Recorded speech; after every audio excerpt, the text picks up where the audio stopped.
Welcome to Story Chat Radio. We are book editors Carly Hayward and Jenny Chappelle. Every month we watch a different movie with an eye for storytelling and novel writing. We use our years of training and experience editing novels to break down each movie's storytelling elements to help you improve your novel in progress. Warning, Jenny ruins everything. Hey, you ruin things too. So don't be surprised if there are spoilers. On this episode of the podcast, we are discussing the, let's be honest, genre-defying film Everything Everywhere All at Once. And then we'll end with a critique of One Lucky Author's query. You can support the podcast on Patreon, where you can read the queries we critique, plus get lots of other bonus content, including monthly writer chats with us, and the most adorable Story Chat Radio stickers. It's easy to find, just patreon.com/storychatradio. And don't forget, our podcast is now available on YouTube. The link is on our site and Linktree on social media. So, here come the spoilers. First of all, I just want to say that this might be the most woefully inadequate, summary of any movie so far on this podcast. That makes sense. Trying to just stick to the basics. Evelyn, our main character, runs a struggling laundromat with her husband, Waymond, and she struggles to connect with her husband, her daughter, and her father. While at the IRS building, because the laundromat is being audited, Waymond's body is briefly taken over by a version of him from another universe, who they call Alpha Waymond.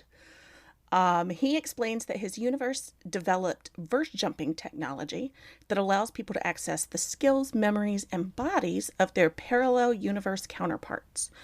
The version of Joy in his universe is evil and goes by Jobu Tupaki. When the verse jumping minions attack inside the IRS building, Evelyn learns of another life, another version of her, where she became a kung fu master and movie star. Basically, Michelle Yeoh in real life. They actually use still shots from, actual Michelle Yeoh red carpet events and stuff, which was pretty cool. And she uses the kung fu knowledge to escape from the bad guys. She decides that she must face Jobu Tupaki by gaining the same powers as her. So she verse jumps repeatedly while fighting the bad guys. Alpha Waymond is killed in this scene, though, in this portion of the movie.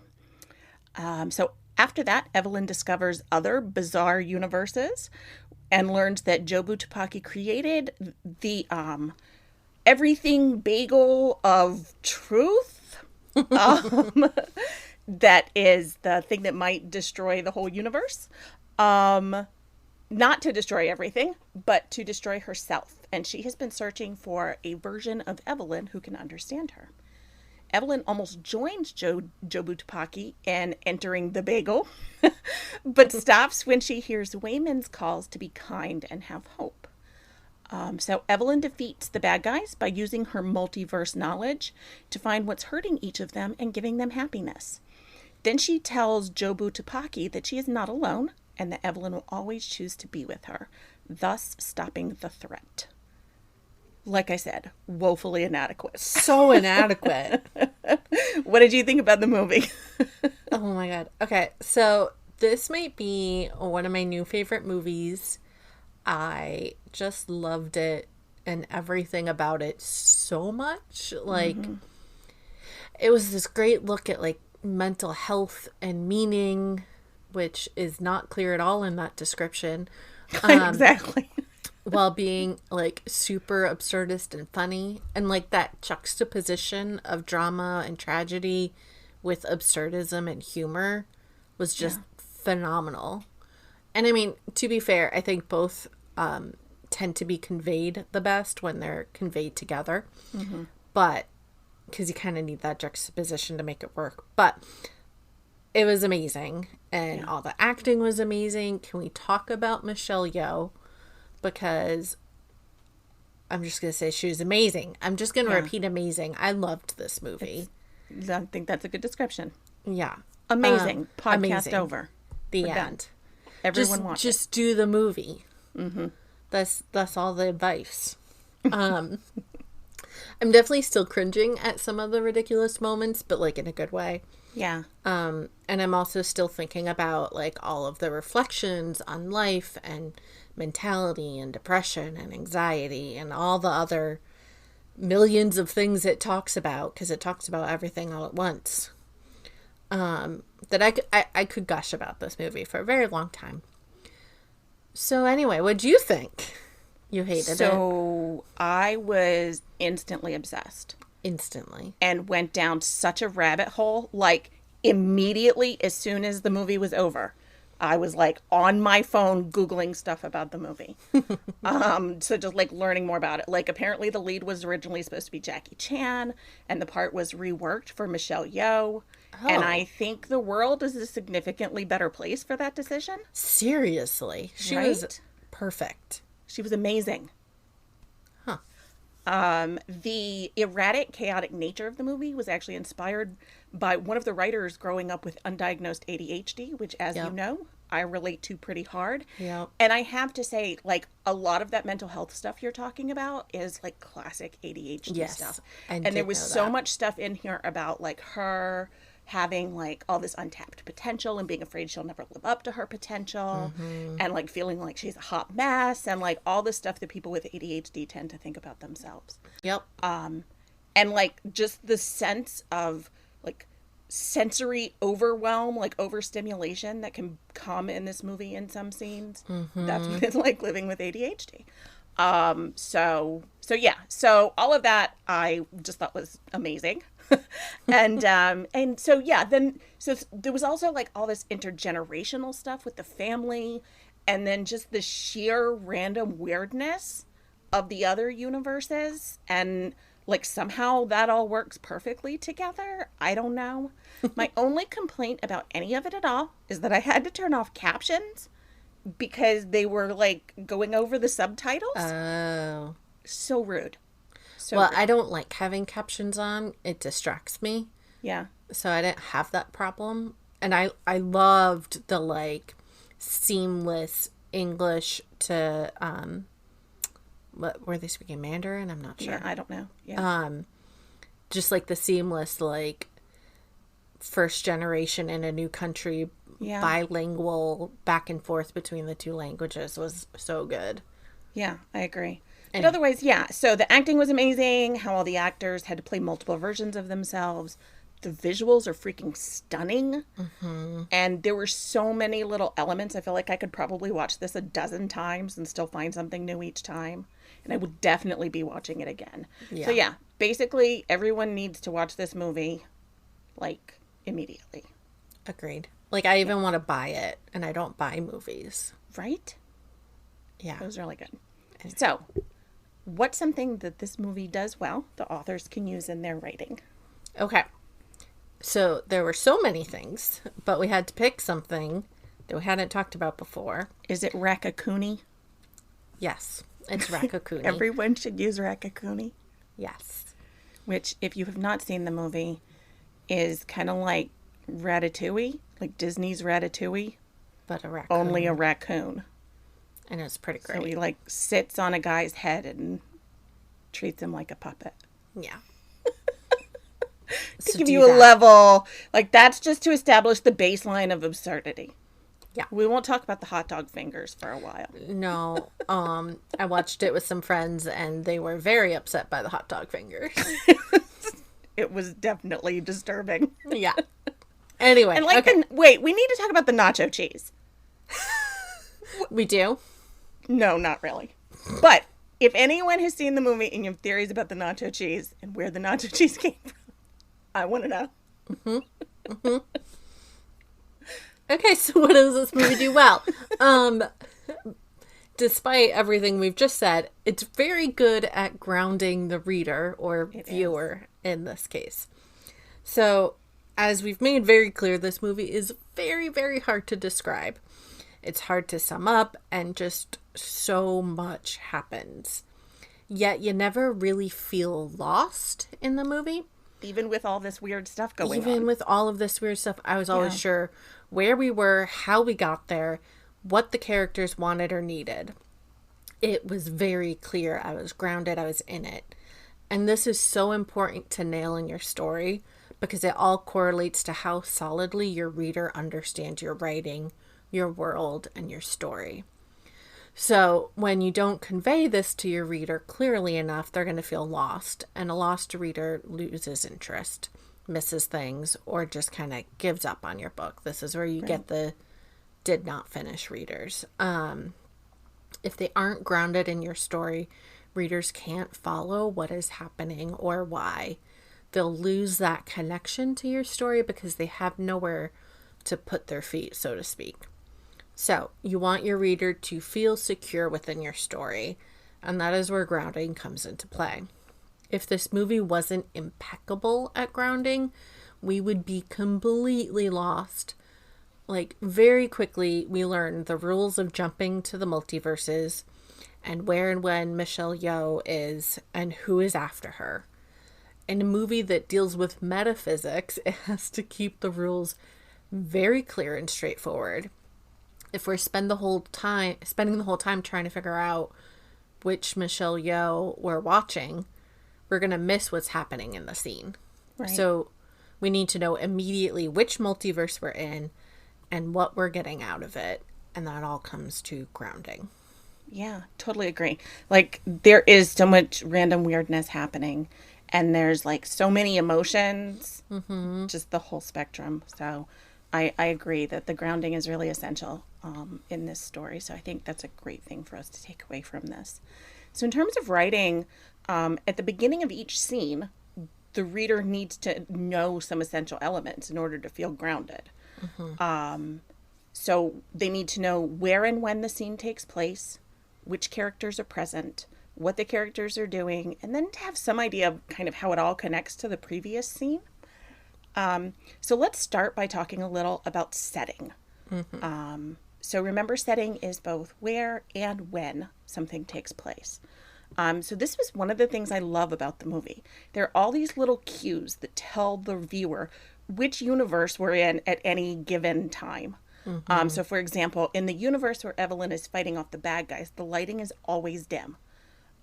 So there are a lot of circles in the imagery to remind us of the everything bagel of truth.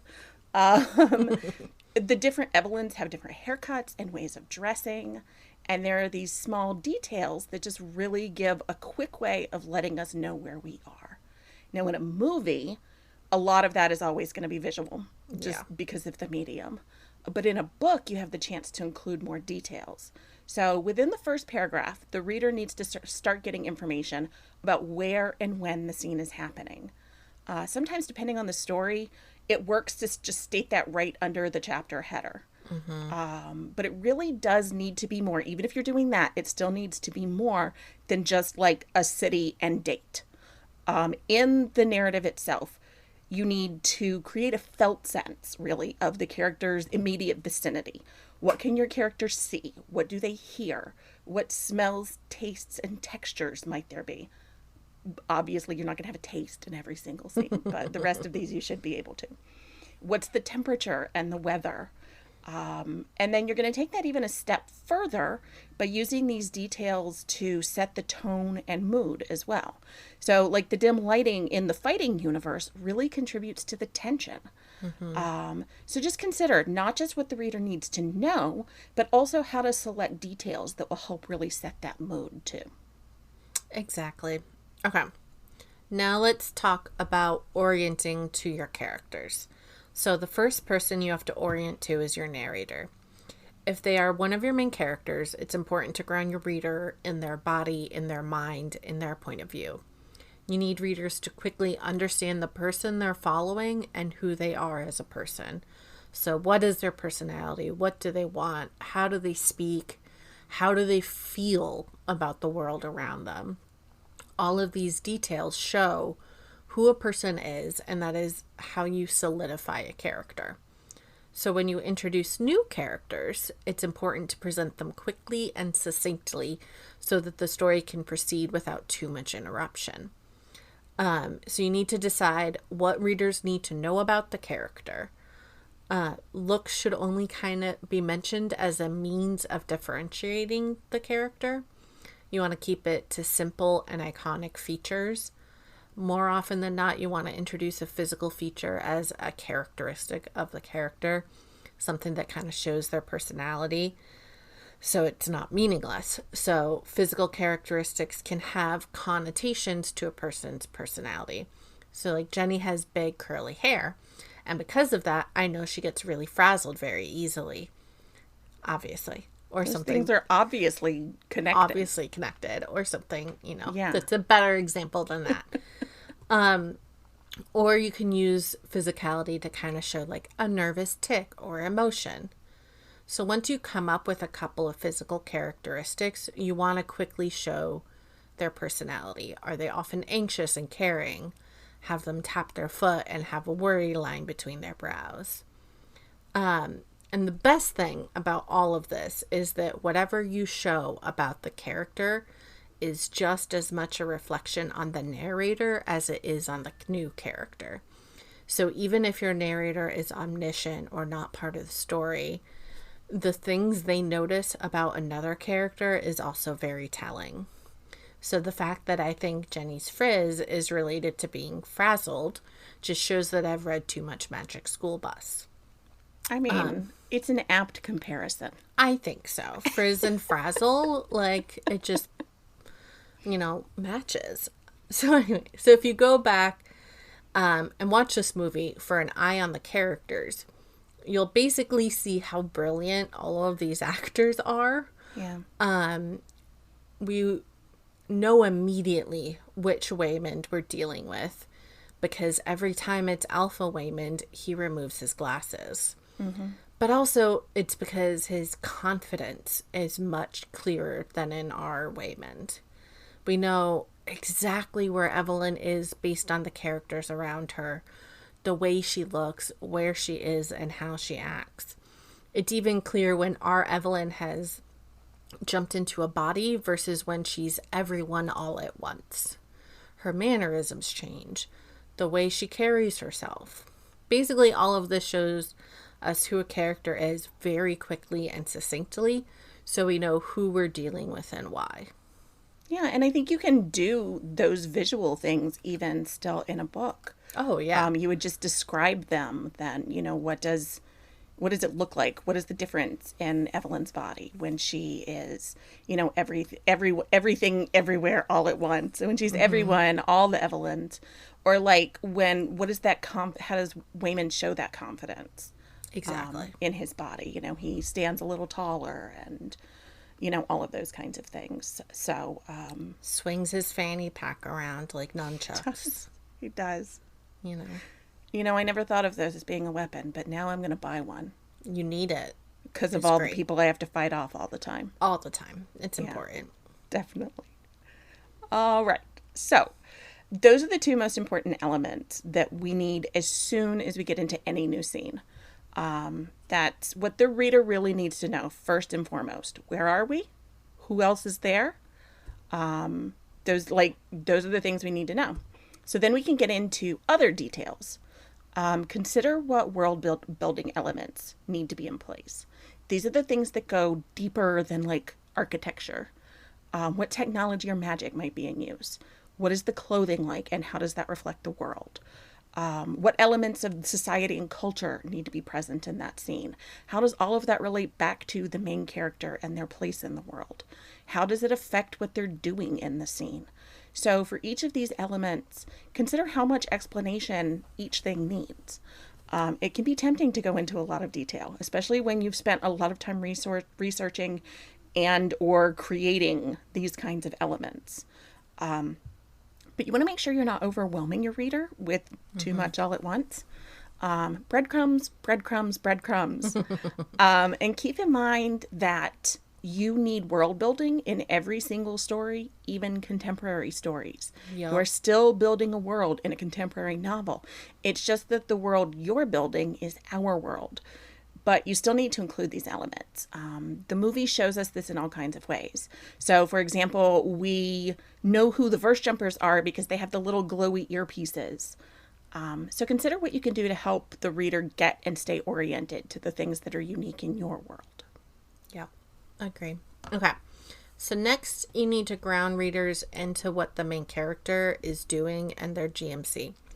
So we talk a lot about goal, motivation, and conflict, but we've yet to do an episode on it. And Probably should. Yeah, I'll add it to our list. Good. Because we really should. But to give you a quick rundown, GMC is what a character wants, why they want it, and what gets in their way.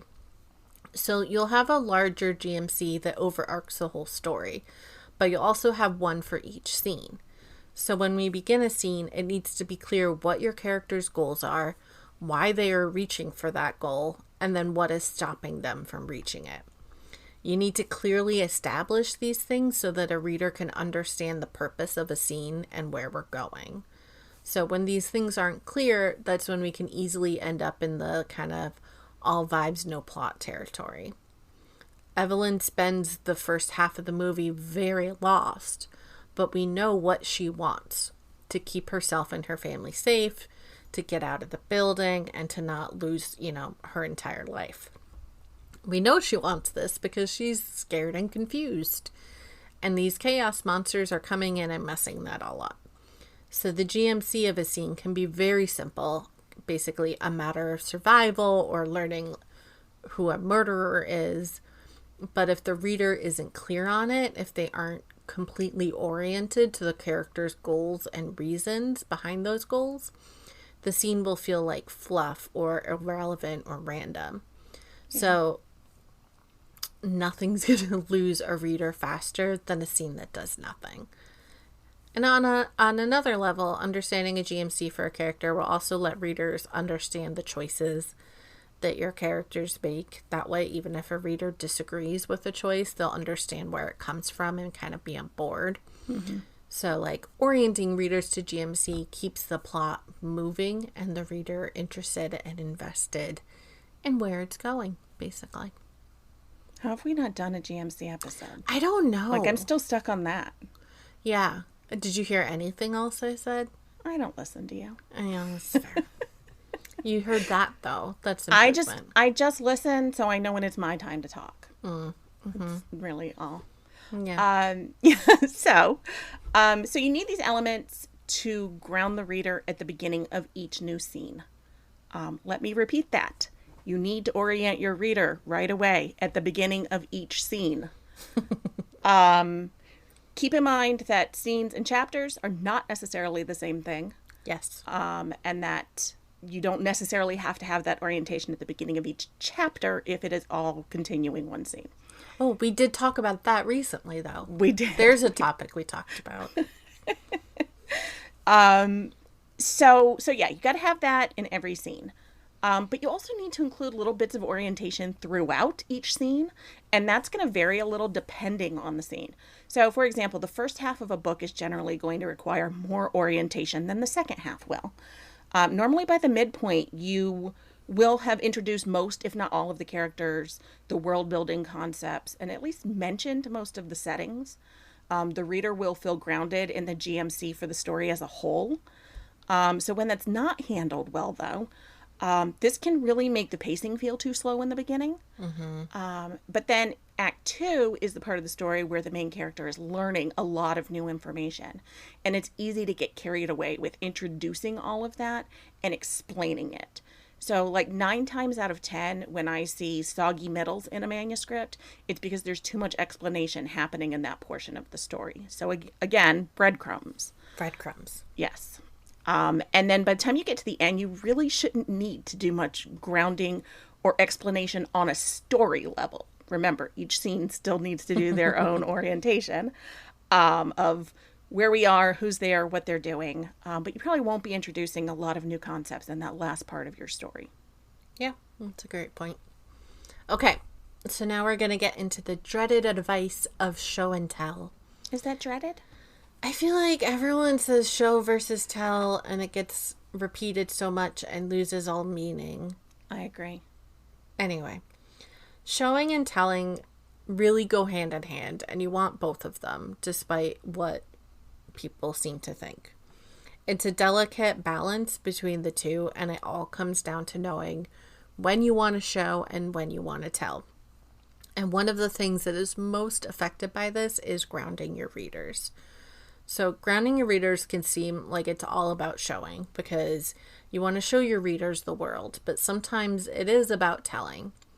Grounding and orientation is all about getting your readers to understand information in as few words as possible. It is about giving them a solid foundation off of which the plot and characters can then thrive and grow. So yes, you want to orient them to emotions and small characteristics by showing small moments where the character reveals something about themselves. You also want to show your characters' motivations, but this is kind of usually a longer, drawn-out process because breadcrumbs. But sometimes a goal is explicitly told. We don't need a paragraph describing Evelyn's fear when we can see it with a quick glance. We don't need to know everything that Alpha Wayman wants from the beginning. We just need to be told that he's trying to save the multiverse. His goal is clear, concise, and told to Evelyn directly. So telling your friend as much as showing it, or telling is your friend as much as showing is. You need both to orient the reader. And just remember that you need to orient the reader quickly with as little fuss as possible. So if you're showing something, make sure you show it in the clearest way possible. Like, giving Jenny frizzy hair. I mean, would it even be Jenny if the hair wasn't frizzing? Exactly. That's exactly my point. All right, so this month our query is an adult thriller. Jenny, what are your thoughts on this query? So I can tell just by the narrative voice that this author understands their genre. Mm-hmm. They do a great job of hooking us right away with tension and stakes. The summary of the plot fits very well into their genre. The only thing I'm struggling with is, while the story itself sounds good, the author does a great job of selling it, I'd like to see a little more about its unique elements. So what makes this story different? What will make it stand out in a crowded market? Why should an agent or a publisher pick this thriller? Yeah, I think that's what a did you great think? point. I completely agree. This one was pretty succinct, but I will say we're getting way too much bio information. Yeah. The bio portion should really only be one paragraph long. We want to spend more time understanding your story. So you're selling the manuscript more than you're selling yourself, especially with fiction. Nonfiction's a different thing. So while like a little information about you and your experience is helpful, we don't want it to overshadow your story. You have precious space in a query. Make sure you're using it to build a connection to the story and character. Yeah, I think that's a good point. Yeah. All right. So that brings us to the end of the podcast. Next month, we're watching the classic mystery Rear Window, and we will also have another query or blurb critique. So if you want your query featured on the podcast, you can find the details about how to do that on our website or Twitter page.